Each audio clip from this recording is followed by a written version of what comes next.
Welcome to the Creative Play and Podcast Network. Join us as we share our favorite RPGs, one-shot games, tabletop games, reviews, and convention panels. Sit back and enjoy the show.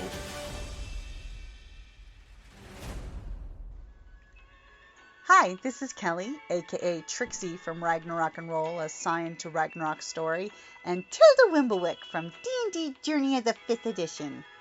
First off, I would just like to say thank you to everyone for listening to our varied adventures, as well as for rating us on iTunes and RPGpodcast.com. If you haven't rated us yet, we would greatly appreciate it if you could. And if you're looking for more ways to support our efforts, we are now on Patreon, a great site where you can help us continue making more podcasts, as well as some special surprises for our patrons.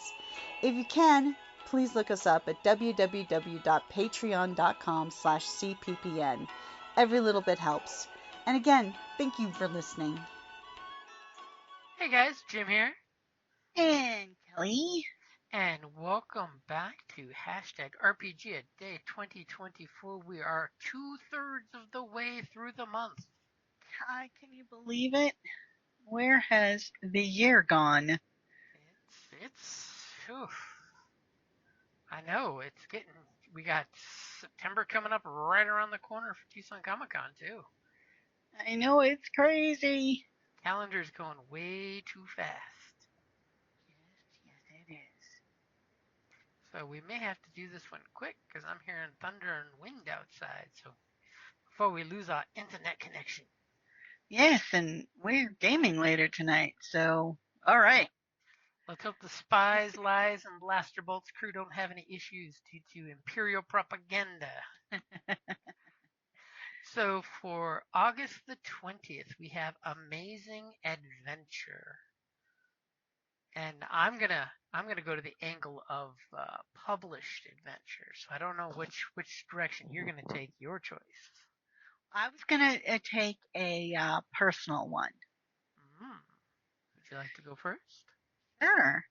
Back when we were doing Scion, before we started recording everything, I had a Scion of Freya, Val, and we had an adventure in Vegas. I'm sure you recall this. I recall that in the shenanigans that happened.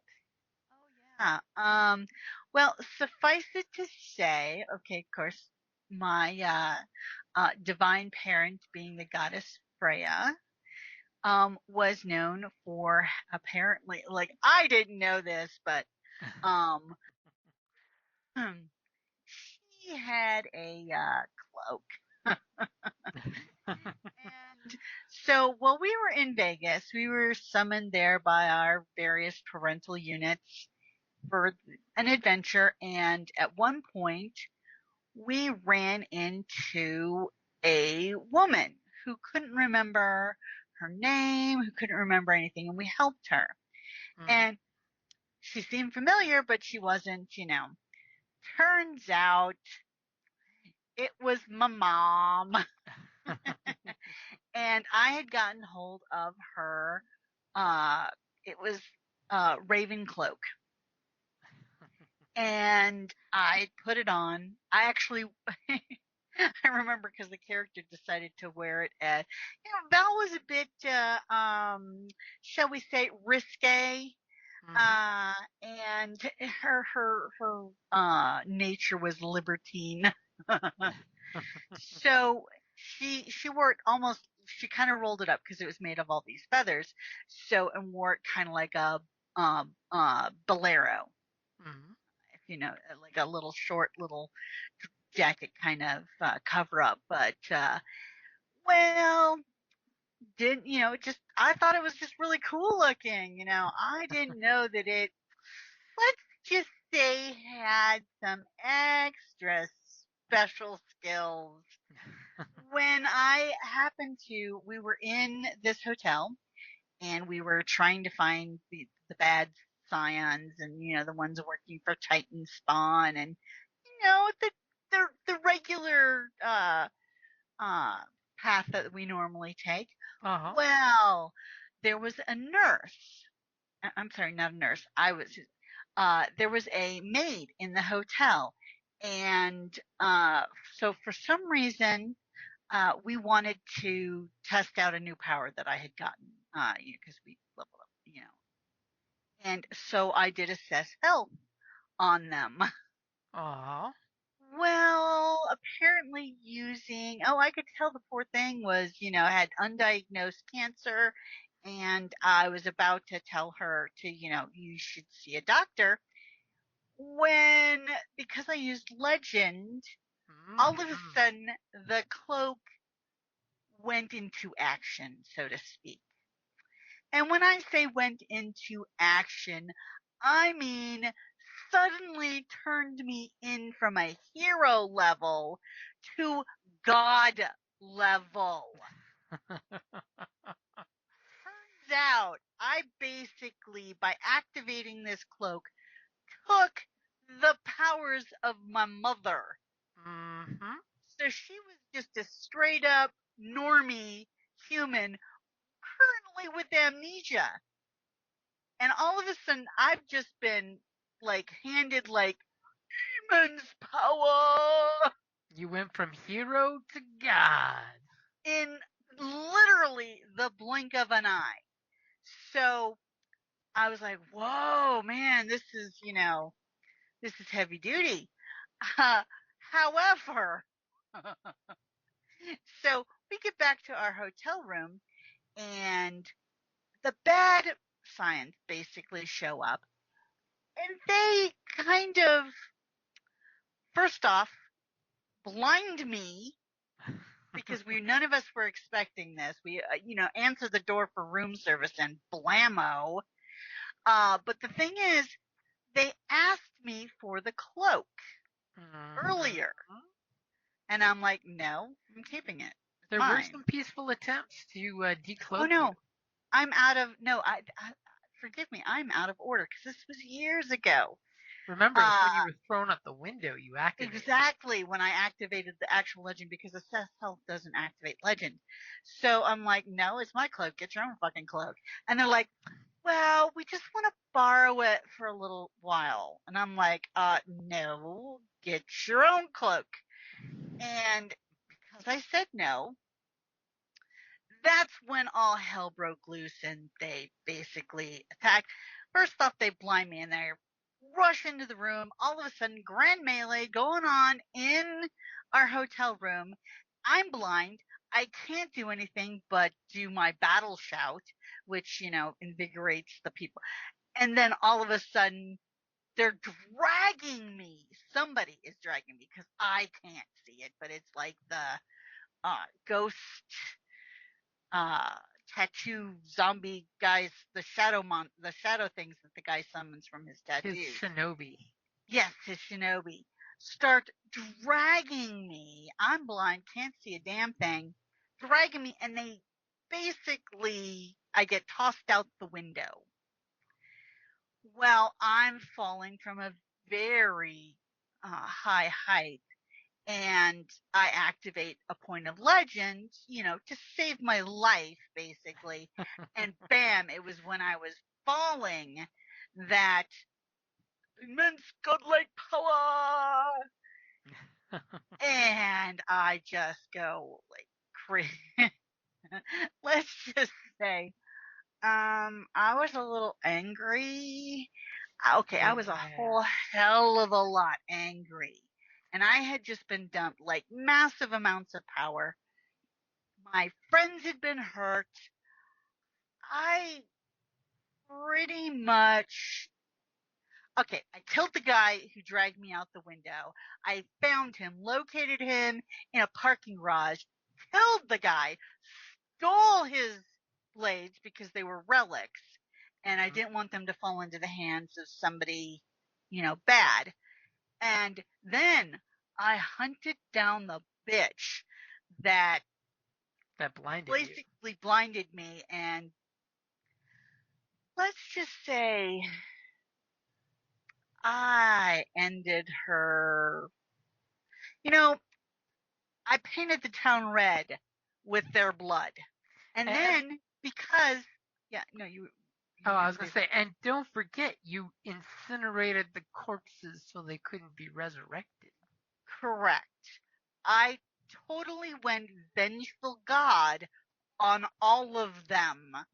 Well, no, I let a number of them live, the ones that didn't actually harm me directly. The other people in the party. The scion of Ares who shot your teammates, you had no problem letting go. Well, let's just say I wasn't with my teammates at this point in time. After I went all godlike, I was, on a mission, so to speak.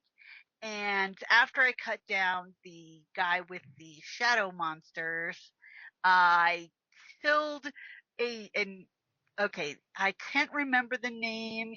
He was the scion of a Japanese god. And then I cut down the scion of Isis. She was, of course, now they aren't actually tapped by their divine parents. They are working for the Titans. Well, no, they were tapped by their parents, but they turned evil. Yes. So, needless to say, after that, I embraced my libertine nature, which her vices were basically sex and alcohol, not drugs. She was very firm that no drugs, just sex and alcohol. Of course, to be fair, after she was tapped, alcohol didn't really affect her the same way. Her endurance was like through the roof or something. So she didn't really get drunk. It was just more, hey, relaxed kind of thing.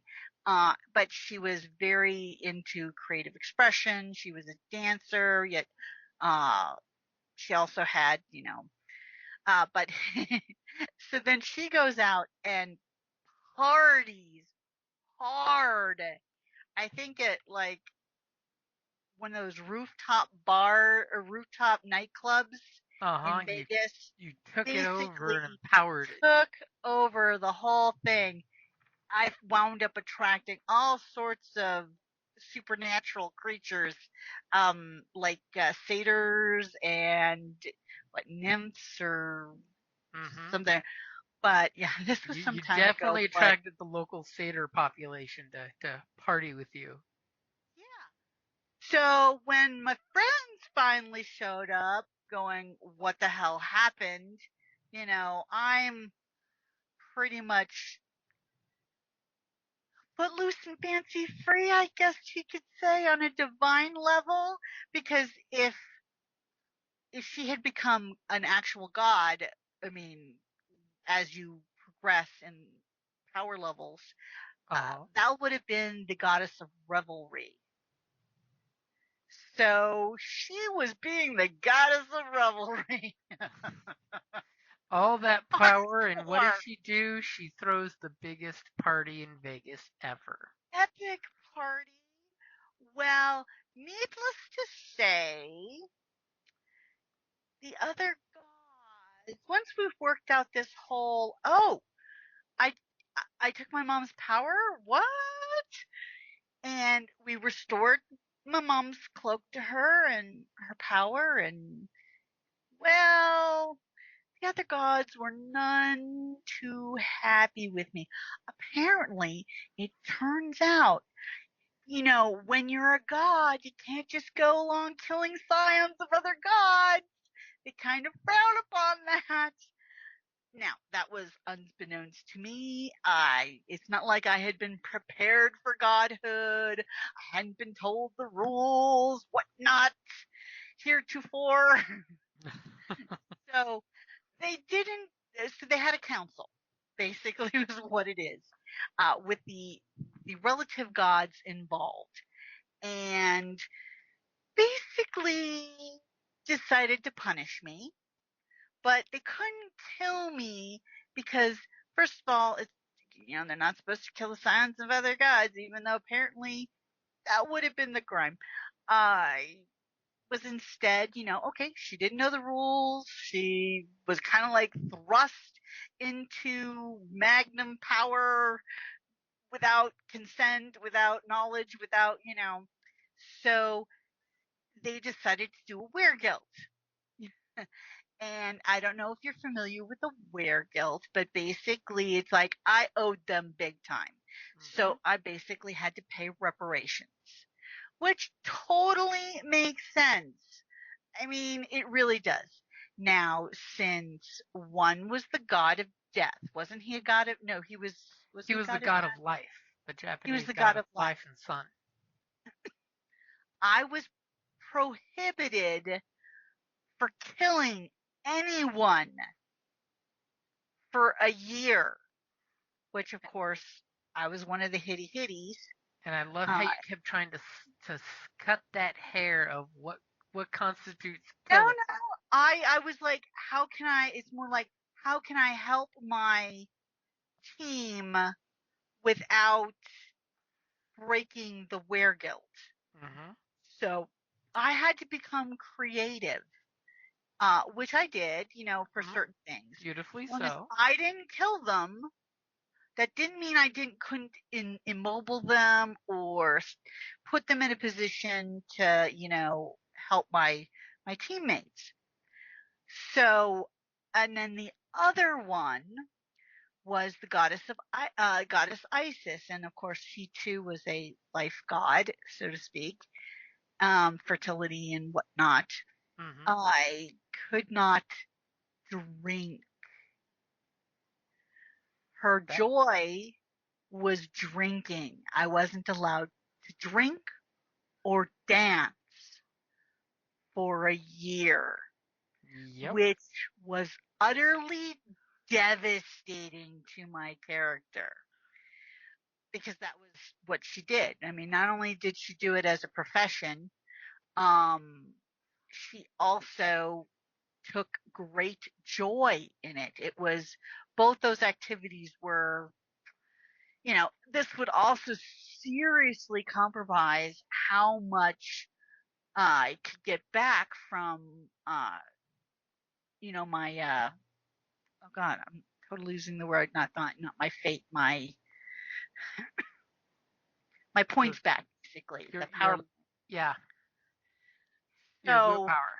yeah, my willpower. Thank you. For some You're reason, it welcome. just totally jumped out of my head, which, because of my vices, if I indulge my vices, I can gain back willpower. So this seriously impacted me and it devastated my character.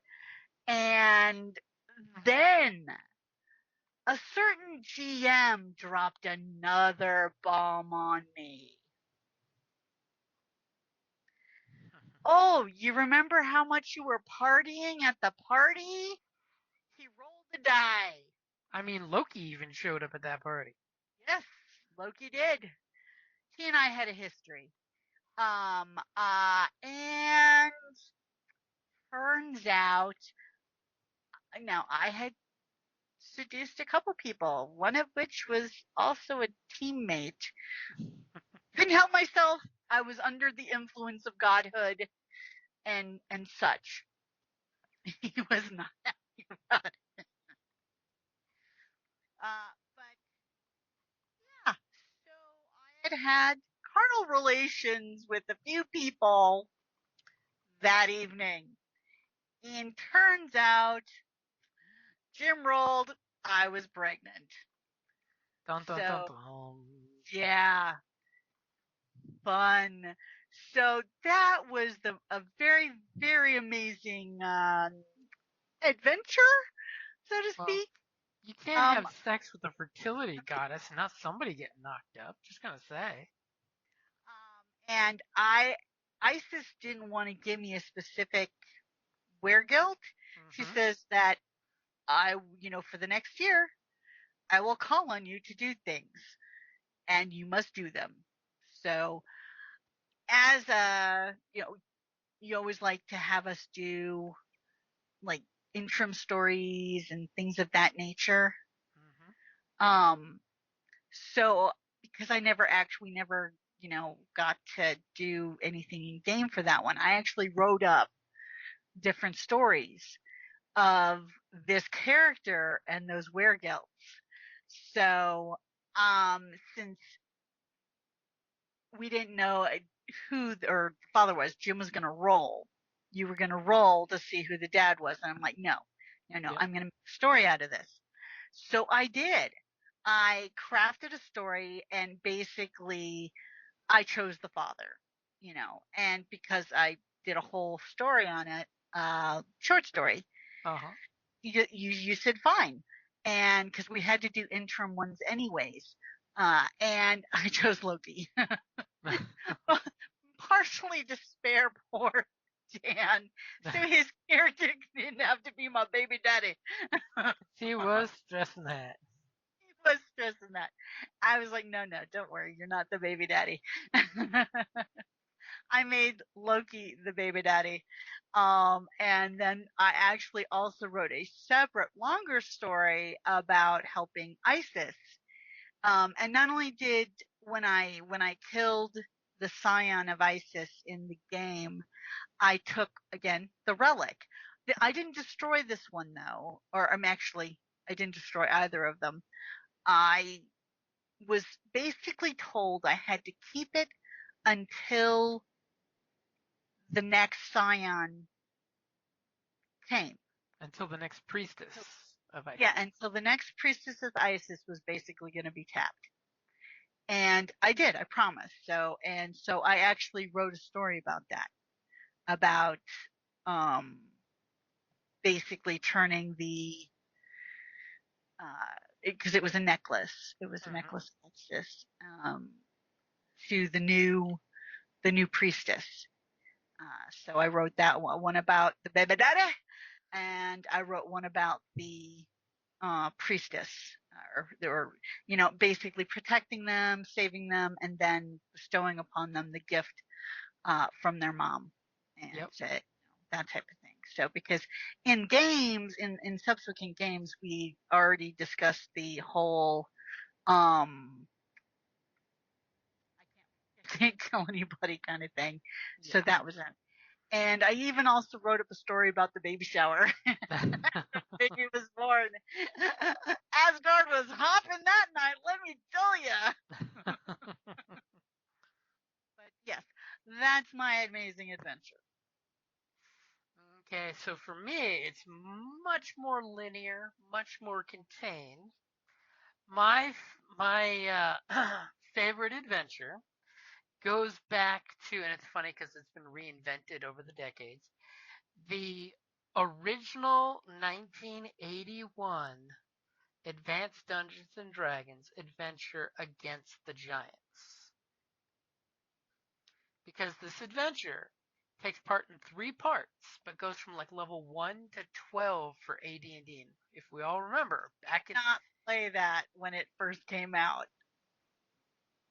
what's that? You did not play that when it first came out. No, I didn't play it when it first came out. Okay, I When was I about to started say. playing D&D, I played the Okay. adventure for AD&D. But the beauty of this adventure is not only does it have a great opening in that the nobles hire the players to go take care of a problem with some giants, and they give them horses and stuff and send them on the way, but the 3 parts of the story has them first dealing with hill giants, so that way it's level appropriate. Then it has them transitioning after they beat the hill giants. They find out that there's a frost giant involved, so they go to fight the frost giants. And then it spins around for the last 3 levels and has you go to fight a fire giant in a volcano. Fire giant in a volcano. I love how it covers the gambit because you go from the hill giants in your kingdom to frozen north with the frost Oh, I giants. think I remember this one. Mm-hmm. And the big kicker is as you play, as the different GMs will salt and pepper it, there's someone manipulating the giants. And the beauty is, it is the first adventure that ends up going to Underdark at the very, very end. Because if you play out G3, because it's module G1 through 3, but they came out all as one big adventure, you end up finding out that there's some drow involved manipulating all the giants. Mm-hmm. And then when you go into the descent into the depths of Earth, modules, you actually get to go after the drow and the home of the drow. Of course, at that point, you're actually high enough level. You don't insta die. Hopefully. But I just love how the different modules there's a little bit of repeat as the old trope is dungeon to halls. You start in a dungeon to all of a sudden you're in the giants' homes. And you're having to deal and realize that the giants aren't stupid. They're actual intelligent beings, and then you start dealing with the different factions. And that's one of those ones where it gets players from just kicking in the door and killing the orc to all of a sudden they might need to make allies and friends and make deals with people. Be And less murder hobo. Mhm. And the fact that, you actually can deal with, the chieftains of the different groups to actually negotiate. It basically gave lots of options for your GM to throw options out for the players to, hey, you can murder hobo if you want, or you can negotiate. Yeah. And of course, the nice thing is just how the adventures springboard from one to the next. And, like at the end of Standing of the Hill Giant Chief, you find a map that has the next place that the group's going to go where the Frost Giant Jarl is. That's And, kind of nice, because you have, a somewhere to go. mhm. And the best thing is, it has a magic MacGuffin that gets you to the next location. So you don't have to worry about Ooh, cross-country adventure. You just, yank on the chain, so to speak, and boom, you're in the next location. that's nice. After the group has, of course, I'm sure, had a long rest and recuperated. Very cool. And depending on if you chop up the adventure and use it for different games, or if you play it level 1 to level 12, it has different options for introducing your player group. So if you just want to have your players fight some frost giants, it has a total intro for just that, or part 2 and go. So it gives you Like the a option. sample. You could do a sample and Mhm. You could always just say that, hey, the frost giant Jarl is there's been some problems, and you've been hired by some nobles to defeat the frost giants. You know, hmm and of course, it has a safe place for the players to hide and recoup. So in classic old school D&D, there's a location you can retreat to and get that long rest in before you jump right back into the adventure. see, that's nice. Yep, that's always good dungeon design when as a GM you plan to have a room where they can, stockpile themselves or a hidden place where they can use clever magic to basically dive into and recuperate. Because D&D is never meant to have like 9 attacks straight. You're supposed to fight, recuperate, get back to fighting, but don't let them get too many rests in. And if they don't make good choices, feel free to interrupt that rest. Make good choices. And I just love how, it's got different options so that you actually realize giant society is a very, very Norse giant-y feel to it. So that way you just get that maybe not all giants are bad, they're just annoyed by the small people. Because small people are annoying. Ankle biters. Ankle biters. And of course, later on in the halls of the Fire Giant King, you end up going into his dungeon, and it's full of traps. It's just ridiculous. It goes from, natural caverns to a treasure hoard guarded by a red dragon. Because of course. Yeah. And of course, you find out then that there's a drow fighter cleric that's been manipulating everybody. Dun dun dun. Beware those Spoiler native alert. drow. What, too soon? Something like that. 1981. And believe it or not, in 1999, for the 25th anniversary of D&D, they re-released a copy of that, and I think there's a 5th edition bootleg copy floating around out there. See, I like that. A number of the have been doing like bootleg versions of. Giving nice little updates and, Yeah, cool. but that's my pick because it's one of those D&D adventures that literally spans what it means to be a D&D adventure because you're doing cross. It was one of the first ones where they really talked about outdoor fights and outdoor situations. Like Keep on the Borderlands was another great adventure where they came out with here's an adventure where you send your players out to reestablish this kingdom's outpost. And by the way, the Keep on the Borderlands is full of a bunch of bad people because it's a keep on the borderlands. Good people are back home in the middle of the kingdom. And go. And go. And go. It gives you that sandbox feel that the players can literally do whatever they want as long as your players are not overwhelmed by it. Because a lot of times, if you give somebody a sandbox, that's why I'm a fan of the narrow, wide, narrow storytelling, where the beginning is pretty linear. They get a big sandbox, and the end game is linear too, so that way when they figure out what they want to actually do, they can get back on track of the plot. Yeah, but that's nice too because this way you can get them back on track and they don't feel railroaded. And we all know players in side quests, they can get lost for an awful long time. Side quests are fun. Escort quests, not so much. Escort quest, worst quest ever. But yeah, definitely check out Against the Giants. That is old school module G1, G2, and G3 by TSR. And technically it was set in Greyhawk, but it can be used in any fantasy setting. I mean, and it was a great storyline because here you go, your adventures are together. The nobles say, here's some horses and gear, and go. Deal with the giant problem. How long we used to stare at the map of Greyhawk. That was so cool, especially when you're a kid and back in the day. It was like, oh man, look at me playing your adventures around, the cool map. Yep. And it was huge when you were. I mean, it was a massive map. I mean, I loved in one of the historical references for D&D how they talked about the gal that cut all of those maps because they're all like vinyl that she actually had to cut to send to the printers. Ridiculous. Technology is a beautiful thing. Ridiculously awesome. Ridiculously awesome, but so thankful technology's gotten better. Yeah.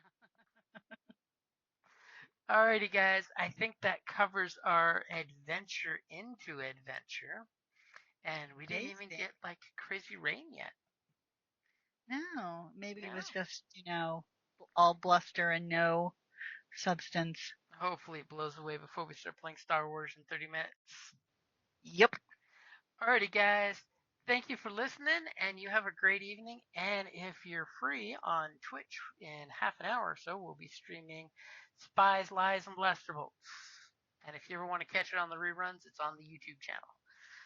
Thank you, guys, and thank you for listening. Bye.